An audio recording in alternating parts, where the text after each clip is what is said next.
MTN Noon News. Good afternoon, everyone. Thanks for joining us on your MTN statewide news this Tuesday. I'm Janelle Slade. Well, Vice President Mike Pence roared in, rallied, and then left Montana in just a few hours yesterday. He came to support Senator Steve Daines, Governor Greg Gianforte, and State Auditor Matt Rosendale, who's running for Gianforte's current U.S. House seat. Now, hundreds came out to listen to the vice president as he touted the Trump administration's first-term accomplishments. In an interview with MTN, Vice President Pence gave a ringing endorsement for Senator Daines.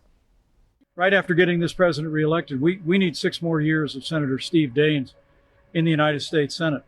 And we need a strong conservative voice in the governor's office and in the Congress for Montana.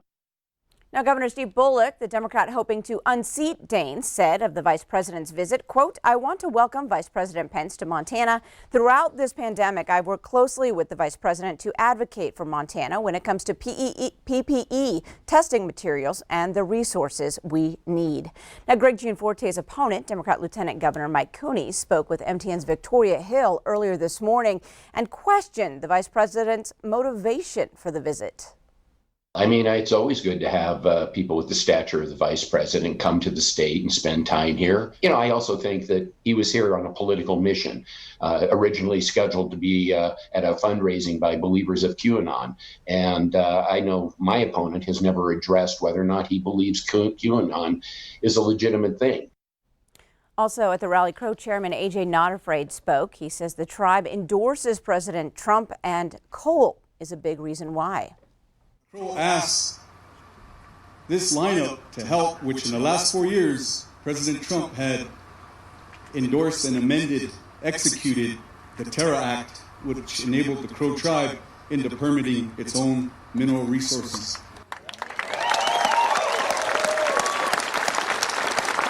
That's been a long time coming.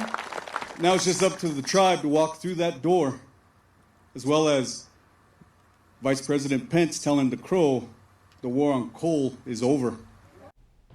In Montana, a state-funded group opposed to the expansion of coal released a plan to address climate change.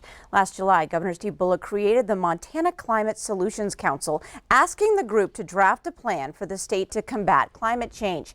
In its new report, the group calls for Montana to reach total carbon neutrality by 2050. The council also wants the state to reduce its net greenhouse gas emissions in the electricity sector to 0%. The Montana Chamber of Commerce and Northwestern Energy opposed the plan. Well, it's now time to check in on the weather scene, smoky and hot. And Rob Griggs is here now to show us what's in store. You'd think it would be late July or early August right now at the rate we're going. It's about time for fall weather to kick in just any old time, but we still have some smoke and heat to deal with. Let me show you what the air quality dots are looking like across the state. You notice places like Great Falls and Bozeman, Malta, Bernie out in eastern Montana doing pretty good. Places in green also doing pretty well, but places like Billings and Butte in the unhealthy zone, and then unhealthy to hazardous the further up to the northwest that you go. We've got air quality warnings in effect until Wednesday morning across much of western Montana and portions of central Montana, and you can see where all that smoke is happening all over the Pacific Northwest, and it's not going anywhere fast. We'll take a complete look at the statewide forecast in just a moment. Janelle. All right, thanks so much, Rob. Well, the death toll from the western wildfires now stands at 36. Flames have already scorched more than 4.5 million acres of land. The biggest fires in Oregon and California started nearly a month ago. Friends and families are worried about 22 people missing in rural Oregon, but it's too dangerous to search for them. So much smoke and ash have accumulated in the air that it has reached the east coast of the U.S. And damage from wildfires is piling up, so is the bill to make repairs. It's estimated insured losses from California's fires could top the 2017 record of $13 billion. That year, the state was hit by 3 of the 5 most expensive fires in U.S. history. The now former University of Montana basketball player accused of strangling his girlfriend last month says he didn't do it. 20-year-old Nassim Gaskin pleaded not guilty to felony strangulation and partner family member assault yesterday. Charges were filed against the then Grizz player on August 21st after his girlfriend said he pinned her to a bed and strangled her during an argument. Gaskin was let go from the team and is no longer enrolled at UM. In Helena, bail is set at $100,000 for a former Carroll College student accused of raping 2 women and filming others in a campus bathroom. 22-year-old Connor Jones appeared in court on 20 total charges, including aggravated sexual intercourse without consent and sexual abuse of children. Authorities discovered videos of 16 different women using the bathroom, as well as 700 files of child pornography, including images of children under the age of 10. Carroll College officials call the case deeply disturbing and are conducting an internal investigation as well. Well, a hiker who shot and killed a Billings man will not face charges. Police say back in April, a man and his wife came across 43-year-old Chad Rockman and a friend stuck in an SUV south of Red Lodge. Now, the couple tried to help the duo when Rockman became agitated by the hiker's dog and threatened to kill it. The hikers walked away, but Rockman came after them with a stick. Now, the woman sprayed Rockman with bear spray, but he didn't stop, and that's when the man drew his handgun and shot Rockman. He said he feared Rockman wanted to kill him, and he would have tried to kill Rockman, and he would have gone after his wife. Now, Rockman's friend confirmed the couple's story, and the Carbon County attorney said the state would not be able to prove use of force was unjustified. Well, Yellowstone County health officials are now adding 2 more confirmed deaths to Montana's COVID-19 toll. The man and woman, both in their 90s, died in a Billings senior living facility in late August. So far, 52 people have died in the state's largest county. This brings the state's death count to 142 today. An additional 139 confirmed active cases are also reported today. Well, scientists with the University of Pittsburgh say they've discovered a new drug that could treat coronavirus and even prevent it. The researchers say they identified a small piece of an antibody that neutralizes the illness. They say the drug has been tested on mice and hamsters. The scientists published their findings yesterday. There's no word on when the drug could be available for human use. New York City Mayor Bill de Blasio says due to the COVID-19 pandemic, spectators will not be allowed to watch the 94th annual Macy's Thanksgiving Day Parade from the streets. Mayor de Blasio says it will be televised and online. He promises a reimagined version of the iconic holiday event. The mayor noted he is looking forward to the parade's hopeful return in 2021. Well, up next on your statewide noon news, some good news if you're looking to buy a new home, and why you might want to consider new digs before renovation. But first, Rob Griggs is in next with all your statewide weather. We'll be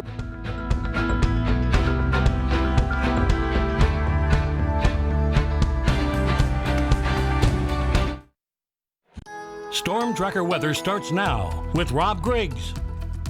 Well, hey, good afternoon. You know, you look at this picture right now, the satellite radar composite looks perfectly clear to you and me there, doesn't it, right? We got the big bridge of high pressure kicking all the weather up to the north, but it is that southwesterly jet that's bringing all of that smoke from Washington, Oregon, and California right into Montana, and boy howdy is it smoky out there, especially in the west. Otherwise, we have no clouds or showers. It's been very dry. That's the downside. We sure could use some rain and cooler temperatures. That's maybe coming, but not right away.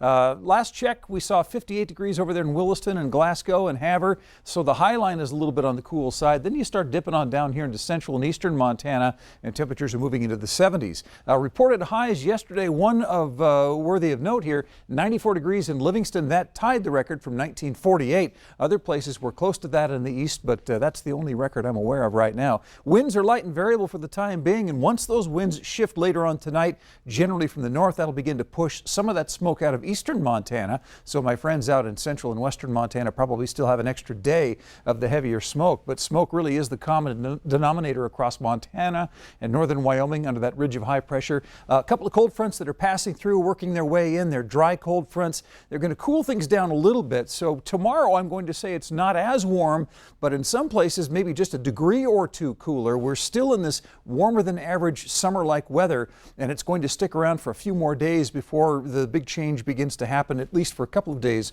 over the weekend. Sadly, for my friends out in the west, by Wednesday afternoon and Wednesday evening, the smoke that we're seeing out in the plains across eastern Montana, that'll consolidate and shift back out toward the west. Some partial clearing out here across the plains expected, again, with the shift of winds that will not only cool things down a little bit, but clear the skies to a smoky haze rather than the heavy, dense smoke that we're seeing around the area. and that picture will stay in play as we move toward Thursday. And of course, temperatures will stay right comfortably above average at most locations until we hit the weekend. The weekend looks like there's some action coming our way that'll break that up a little bit. So today, well, we've got these smoke air quality advisories and warnings out here in western Montana, central Montana for Lewistown. Elsewhere, we're looking for highs to get into the 80s and even toward 90 degrees, and really no chance of any showers or precipitation today, maybe not even clouds for that matter. Hopefully we can see the sun through the smoke at some point. Tonight, the sunset should be kind of the orangey brown thing that we've been seeing because of smoke cover. We'll drop down to the 30s, 40s, and 50s. West Yellowstone below freezing there. 30 degrees Butte will drop down to 39. Then tomorrow, a little bit cooler out there, but still the 70s and 80s out for portions of western Montana. So this warm weather is going to stick around, as you'll see with our extended forecast for Kalispell and Missoula. Notice those temperatures are above average, staying in the 70s and 80s all the way until Saturday. Great Falls and Helena, the 70s and 80s will be pretty much a common factor with some clouds and some smoke in the area. Then by the weekend, a chance for some showers, the 60s and 70s. Bozeman and Butte, you notice a few clouds. There'll be some smoke and some haze probably through Wednesday. Then it clears up a little bit into the 50s and 60s with some showers by the weekend. And of course, Glendive and Billings, we're looking for sunshine. Temperatures strongly into the 70s, a couple of upper 60s there for us. And then by Saturday, we're looking for a chance for showers and thunderstorms and daytime highs between about 75 and 83 degrees. Janelle? All right, thanks so much, Rob. Well, financial experts say home improvement loan rates are at an all-time low. However, as MTN's Marin Sue reports, that doesn't necessarily mean you should pour extra money into your home. Being at home during the coronavirus pandemic, you might start noticing chips on your counter or on your floor, but is now really the right time to renovate? Our economy is about ready to take off and can be very strong, but at the very same time, I could see it going the other way. Don Bennett, president of Freedom Bank, says despite the uncertainty in the market, home equity loans are at a record low, saying some are as low as 3%. He has tips for those who want to take advantage of that. Somebody is looking to improve their home. Now probably would be a good time to get a home equity loan. And depending upon the amount of the loan and what their existing interest rate is on their current home, it might make sense just to refinance. Bennett says while many people are foregoing vacations and saving on money, they may be tempted to renovate their homes. However, he says with the volatility of the economy, he advises against that. Kind of hunker down a little bit, save a little bit extra. I'd put a few more groceries, in the freezer. He also recommends this is a great time to pay off as much credit card debt as possible. And he says renovating supplies are limited. There is so much demand for housing that the lumber stores don't have any lumber. They don't have OSB board or plywood. Bennett says while it's important to spend your money to stimulate the local economy, it's also really important not to overspend and to stretch your money. He says you never know when the economy might go down again. In Kalispell, Marin Sue, MTN News. Thanks so much, Marin. Your latest ag news is next with Russell Nimitz. Stay with us. From the Montana Ag Network. Hi everybody, it's time for your farm and ranch news. Well, as a global pandemic and extreme weather events continue to batter an already weak agricultural economy, this week hundreds of farmers and ranchers and rural residents are gathering online to speak directly with members of Congress and Trump administration officials as part of this year's National Farmers Union's virtual legislative fly-in. And Montana Farmers Union President Walter Schweitzer is one of them. And this week I talked with him about one of Farmers Union's highest priorities, and that's restoring competition to our agricultural marketplace and providing people, both near and far, real food security. We have a broken food supply chain. And this is from over 50 years of a cheap food policy. And if you look at a cheap food policy, it's more about corporate control of our food dollar than it is about providing cheap food to the consumer. And this winter was a prime example.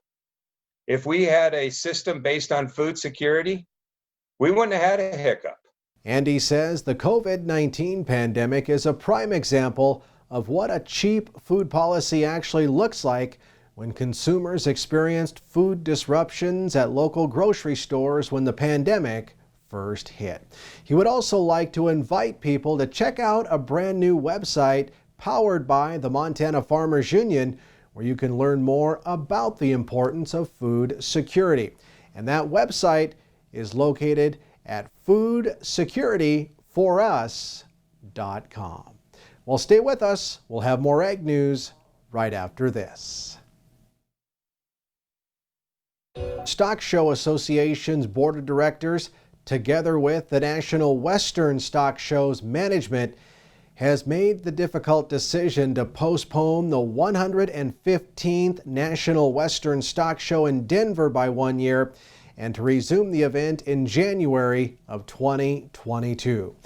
On Monday, I talked with the National Western's President and Chief Executive Officer Paul Andrews, who told me it wasn't an easy decision to make. It's one we've been agonizing over for about the last 5 months. We knew the pandemic was serious, and especially here in Denver. And we looked at probably 20 different models of putting on the National Western Stock Show to try to find one that worked both for the safety of all those that attend and exhibit, as well as the ability to financially make sense of the model. And boy, you put those two things together as your standard, and we could not find a model that would work. Andy says they would like to thank their loyal Stock Show fans that are standing by them through this unprecedented time in history, and that they look forward to celebrating the return of the Stock Show in 2022 with the grand opening of the Historic Yards and Stock Yards Event Center. By the way, the only other time the National Western Stock Show was canceled was way back in 1915 because of a foot and mouth disease outbreak at the time. Well, that's a look at your farm and ranch news. Have a great day. Thanks so much, Russell. Now, meat lockers across the U.S. are at capacity. Some have even stopped taking in wild game. But with bow hunting season just underway in Montana, one Montana shop is doing what it can to keep serving the community. Brad May has operated H&H Meats on South Avenue in Missoula for 26 years. He says he's been slammed since March when meat was hard to come by in grocery stores. People turned to ranchers, buying their animals and dropping them at his butcher shop. Being busy is good, but you have to have enough employees to be that busy, and it takes a while to build a whole crew up. And we don't normally have a whole crew this earlier, so we're trying to start to get everybody back earlier than normal. And some people only work here during the winter, and they're not ready to come back, so we're just having to work more hours. Now, May says he usually has 20 employees when the main hunting season hits, but right now he only has 4. He says he's also doing about 10% more business than he did this time last year. Well, NASA has found a big similarity between Earth and the planet often referred to as Earth's twin. Scientists say they have detected a gas in the atmosphere of Venus that means it could support life. The particular compound is phosphine. On Earth, the flammable gas occurs when organic matter breaks down. It is also produced by bacteria that does not need oxygen, like organisms living in wetlands. Either way, that means something could be alive on Venus's scorching surface. And now one more look at our forecast with our out of this world. Oh, Rob Griggs. That's a gas. That's a gas. Yeah, there we go. Now you always beat me. Well, no. I'm working in concert with you here, kiddo. No gas. We got smoke out there, and that's actually the big problem for us right now. Smoke concerns out in western Montana, central Montana. It's going to be a hot day too today, so be indoors if you can. That smoke is really hard on the lungs, the throat, and the nose. All right. Thanks, Rob, and thank you for joining us. We'll see you right back here tomorrow at noon. Have a great day.